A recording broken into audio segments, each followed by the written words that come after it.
এবার এমন কৌশল নেব যা আগে কখনো প্রয়োগ হয়নি। ট্রাম্প পালাবার পথ পাবে না ইরান। হরমুজ প্রণালী অবরোধকে ট্রাম্পের ফাঁকা বলে দাবি করেছেন ইরানের জাতীয় নিরাপত্তা কমিশনের মুখপাত্র ইব্রাহিম রেজাই।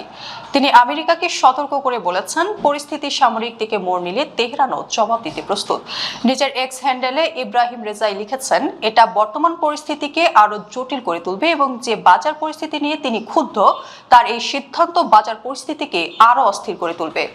আমরা সম্ভবত এবার আমাদের হাতে থাকা এমন কিছু কৌশল প্রকাশ করব যা এখনো এই খেলায় প্রয়োগ করা হয়নি। এদিকে মার্কিন সামরিক বাহিনী জানিয়েছে তারা সোমবার রাতে ইরানি বন্দরগুলোতে সব ধরনের সামুদ্রিক যান চলাচল বন্ধ করে দেবে। আল জাজিরাকে দেওয়া এক সাক্ষাৎকারে এক মার্কিন কর্মকর্তা জানিয়েছেন, সামরিক বাহিনী এই নৌ অবরোধে সম্পূর্ণ প্রস্তুত। অবশ্য অবরোধ লঙ্ঘনের ক্ষেত্রে রুলস অফ এঙ্গেজমেন্ট কি হবে তা এখনো স্পষ্ট করা হয়নি।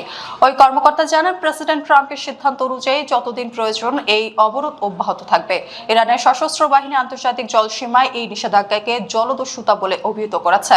ইরানের বিপ্লবী গার্ড বাহিনী IRGC সতর্ক করে বলেছেন, হরমুজ প্রণালীর দিকে যে কোনো যুদ্ধ জাহাজের অগ্রসর হওয়া যুদ্ধবিরতি লঙ্ঘন বলেই ধরে নেওয়া হবে। মার্কিন এই পদক্ষেপের প্রতি মিত্র দেশগুলোর সমর্থন খুবই সীমিত। ব্রিটিশ প্রধানমন্ত্রী কিয়ার স্টারমার জানিয়েছেন, ব্রিটেন এই অবরোধ সমর্থন করে না। অন্যদিকে ইউরোপীয় কমিশনের president Ursula von der Leyen বলেছেন, নৌ চলাচলের স্বাধীনতা পুনরুদ্ধার করাই এখন সবচেয়ে গুরুত্বপূর্ণ। উল্লেখ্য, মধ্যপ্রাচ্যের ভূ রাজনীতিতে বইছে ভয়াবহ যুদ্ধের উত্তপ্ত হাওয়া। ইরানের নতুন সর্বোচ্চ নেতা মোস্তফা খামেনির একটি রহস্যময় চিঠি এবং মার্কিন প্রেসিডেন্ট ডোনাল্ড ট্রাম্পের বিশাল সামরিক শক্তি মোতায়েনের সিদ্ধান্তে বিশ্ব এখন এক চরম সংঘাতের দ্বারপ্রান্তে। মোস্তফার রহস্যময় আবির্ভাব ও কড়া বার্তা বেশ কিছুদিন ধরে ইরানের নতুন সর্বোচ্চ নেতা মোস্তফা খামেনির এই শারীরিক অবস্থা ও অবস্থানে বিশ্বজুড়ে ধোঁয়াশা ছিল।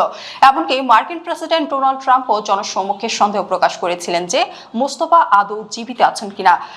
সব জল্পনার অবসান ঘটিয়ে মোস্তফা একটি বার্তার মাধ্যমে নিজের অস্তিত্ব জানান দিয়েছেন। ইরাকের জনগণের প্রতি কৃতজ্ঞতা জানিয়ে লেখা এই চিঠিতে তিনি যুক্তরাষ্ট্র ও ইসরায়েলের বিরুদ্ধে লড়াইয়ের তাদের সমর্থনের জন্য ধন্যবাদ জানান। যদিও তিনি এখনো সশরীরে ক্যামেরার সামনে আসেননি, তবে এই চিঠির মাধ্যমে তিনি স্পষ্ট করে দিয়েছেন যে ইরানের নেতৃত্ব এখন তার হাতে এবং লড়াই থামছে না। নরকে স্বাগতম। তেহরানের রণহুঙ্কার। ইরানের প্রভাবশালী ইংরেজি দৈনিক তেহরান টাইমস তাদের প্রথম পাতায় ওয়াশিংটনের উদ্দেশ্যে এক বিধ্বংসী শিরোনাম করেছে, ওয়েলকাম টু হেল বা নরকে স্বাগতম।